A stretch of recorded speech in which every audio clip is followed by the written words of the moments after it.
Want to create a bold, energetic transition for your edits? In this tutorial, I'll show you how to create vibrating panel reveal animation in CapCut Mobile. Now, let's get started. Step number 1, open CapCut Mobile app and tap New Project or Existing Edits. Step number 2 is finding the reveal animation.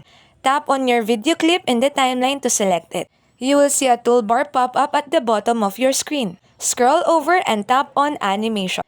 Make sure that you are in the In tab. Now go to search bar and search for Vibrating Panel Animation. You can see a lot of options for vibrating panels. Scroll through the list and find what you like. Once you apply it, you will see vibrating panel animation in your video. You know that you can customize how fast or slow the reveal happens? At the bottom of the animation tab, you will see a duration slider.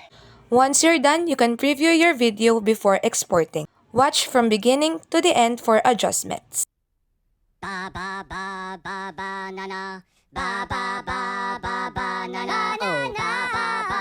And that's how you create a vibrating panel reveal animation in CapCut Mobile. Thanks for watching and happy editing. Don't forget to like, share, and subscribe. God bless you.